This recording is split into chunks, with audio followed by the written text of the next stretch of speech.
Oceanographer Tom and his family, wife Julia, daughter Cassie, and son Ben, set off on a routine yacht trip in the idyllic Caribbean Sea.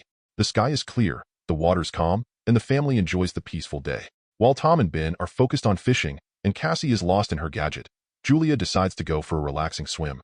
But soon, something feels off. She senses an ominous presence beneath the water, something vast and dangerous moving silently around her. Julia looks around frantically, but the sea remains eerily still.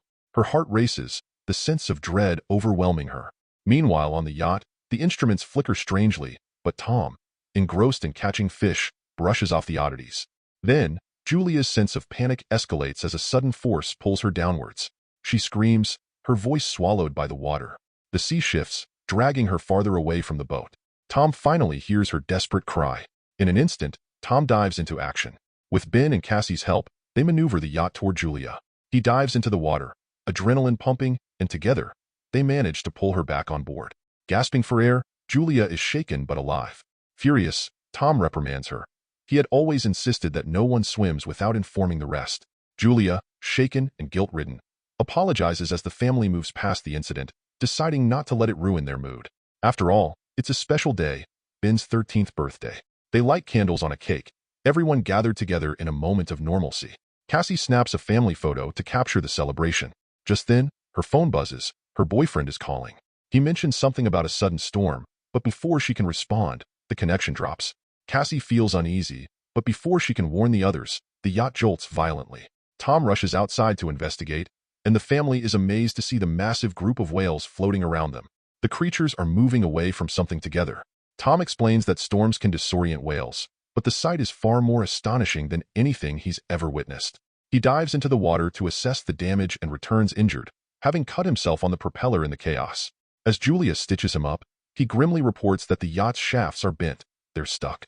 Tension rises as the radio signal drops. Cassie tries to re-establish contact with the outside world, but there's no reception. The family realizes their supplies will only last for 4 days. Time is running out. Then, strange, ominous noises echo from the horizon. The family rushes to the deck only to see glowing objects streaking across the sky, falling closer and closer. At first, they appear to be meteorites, but Tom recognizes the unnatural precision of their descent. They are artificial satellites, crashing back to Earth. With the yacht immobilized and the satellites dropping closer, Tom takes a desperate risk and starts the engine. The yacht barely avoids one of the falling objects before the engine gives out for good. One satellite strikes so close that the impact sends shockwaves through the boat, nearly capsizing it. The instruments spin wildly as a sudden storm surges around them, whipping the seas into a violent frenzy. The family scrambles into the cabin as a strange, piercing ringing sound fills the air, causing their noses to bleed and their heads to spin. Tom attempts to signal for help with a flare gun, but no one responds. The night is a harrowing ordeal as the yacht is tossed about by the storm, yet they somehow survive.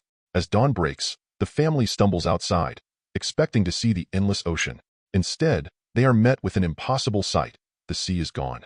Their yacht sits stranded on a jagged rock formation, surrounded by an expansive, barren desert where water once ruled. The ground is cracked, the air thick with heat, and not a drop of ocean remains. Tom struggles to comprehend what has happened. He takes measurements, realizing something terrifying. The Earth's magnetic poles have shifted. The compass lies. North is no longer where it should be. He explains to the family that this phenomenon has happened in Earth's ancient past, but not in recorded history. The sea has drained away, receding to where land used to be. The implications are horrifying. Cassie, unable to process this apocalyptic revelation, retreats to the cabin in tears. Julia, trying to maintain her composure, inventories their remaining supplies. They have no way of knowing how long they'll be stranded, and there's no guarantee of rescue. Meanwhile, Ben, still hopeful despite the dire circumstances, releases a bunch of colorful balloons into the sky, a desperate plea for help, hoping someone, somewhere, might see them and come to their aid. But as the family stares out into the desolate landscape, the unsettling reality sinks in. They are no longer adrift in the Caribbean. They are stranded in a world that has transformed beyond recognition, a world where survival is not guaranteed, and the rules of nature no longer apply. Tom switches on the radio, desperately sending out distress signals. To his surprise, there's a crackling response. It's Nato, the captain of a small submersible. He and his partner had been deep underwater when the catastrophe struck, surviving because they were isolated from the chaos. But there's bad news. All communication systems are down, and help is not coming. NATO's calculations show that the sea will return with full force in about a week, bringing violent destruction. His advice is simple but urgent. Find higher ground and stay there. Without wasting a second, Julia instructs the children to pack their belongings. Tom, with desperation in his voice, asks the captain if he can save the kids. Nato, regretfully, explains that his submersible is small, too small. Worse, his partner died, leaving room for only one passenger. Tom, thinking fast, persuades Nato to take both children, providing their coordinates. Determined to get his family to safety, Tom charts a course on the nautical map, vowing to reach the designated location in a few days. The next morning, the family is ready to begin their perilous journey. Tom steps onto the deck for a final check when he spots a man with a dog limping toward the yacht.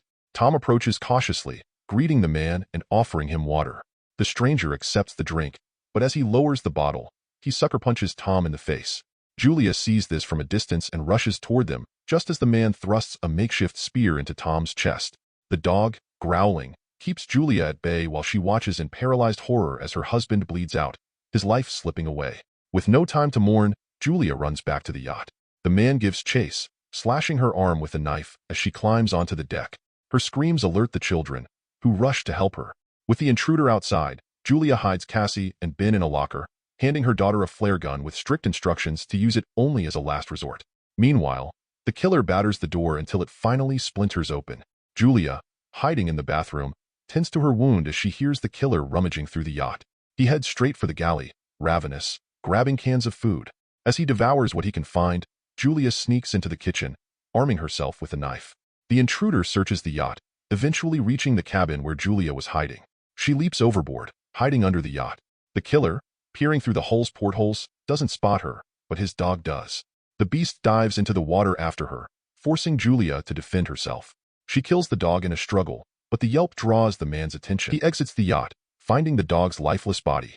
As he searches, Julia climbs back on board through another hatch, straight into the killer's waiting arms. He viciously beats her and throws her onto a couch, his hands closing around her throat, intending to strangle her. From her hiding spot, Cassie sees everything and knows it's time.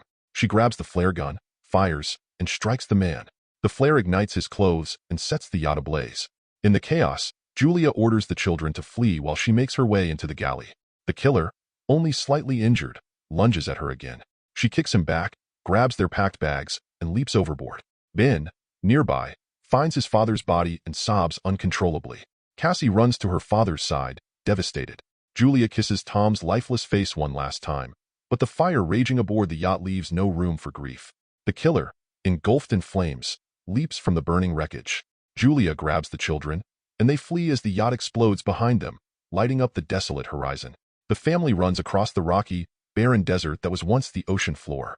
They find shelter in a canyon, where a small stream trickles, but the water is salty and undrinkable. Exhausted, Cassie offers her brother what little fresh water remains, but Ben refuses, consumed by guilt. He believes the killer tracked them because of the balloons he had released earlier. Cassie shares his fear, but Julia silences their doubts, insisting it wasn't Ben's fault. She urges them to stay strong. A long journey lies ahead. But before they can gather their strength, Julia spots the killer again, limping yet relentless, still pursuing them. They rush onward. That evening, Ben stumbles upon the carcass of a hammerhead shark and tries to carve it for food.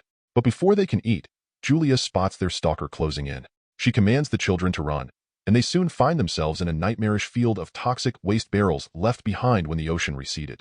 Despite the danger of contamination, they have no choice but to keep moving, knowing that the killer is right behind them. The family races across the ruined, desolate landscape, weaving through piles of plastic debris and human waste, trying to stay ahead of the hunter who refuses to give up. In a brutal desert wasteland, Julia, Ben, and Cassie battle against dehydration and dwindling hope. Ben is on the verge of collapse, his lips cracked and skin pale, but Julia, with a hardened resolve, offers him the last drops of water. Cassie, overtaken by despair, breaks down, convinced that survival is no longer possible. But Julia, the unyielding leader, commands them to push forward.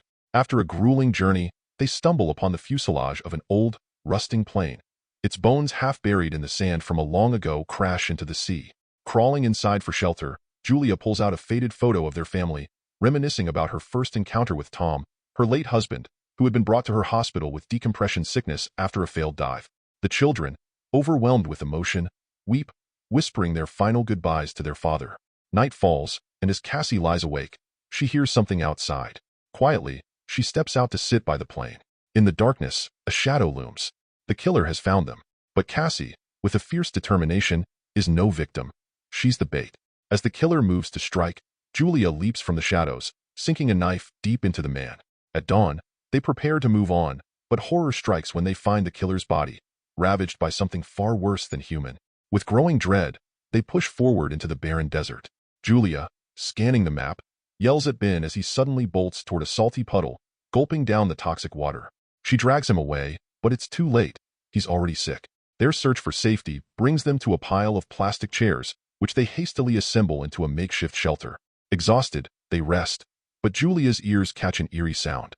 Alarmed, she steps outside and spots a distant shape that sends fear down her spine.